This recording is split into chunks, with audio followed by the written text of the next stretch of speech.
దేవుని బిడ్డలారా, ఈ దినము 2 కొరింథీయులకు రాసిన పత్రిక 1వ అధ్యాయం 20వ వచనాన్ని ధ్యానిద్దాం.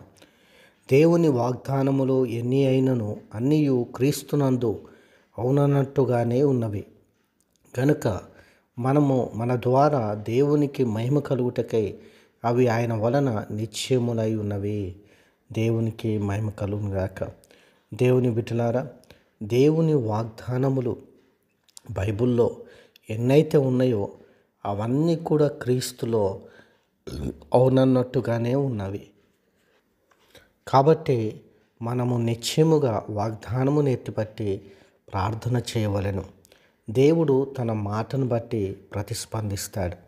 తన వాగ్దానం బట్టి దేవుడు కార్యం చేస్తాడు. చాలాసార్లు వాగ్దానం చేతపట్టకుండా మనము ప్రార్థన చేస్తూ ఉంటాం. ఆ ప్రార్థన కంటే దేవుని మాటను బట్టి ప్రార్థన చేయడం ద్వారా మనకెంతో ఆశీర్వాదం కలుగుతుంది. ఆ ప్రార్థన త్వరగా నెరవేరుతుంది. వాగ్దానము గొప్పది, ఆయన మాట గొప్పది. ఆయన మాటను బట్టి ఆయన తప్పకుండా దానిని నెరవేరుస్తాడు. క్రీస్తునందు అవునన్నట్టుగానే ఉన్నవి, అవి నిశ్చయములై ఉన్నవి. కాబట్టి ఎలాంటి డౌట్ లేకుండా, అనుమానము లేకుండా దేవుని బిడ్డ దేవునికి ఇచ్చిన మాటను బట్టి ప్రార్థన చేయి.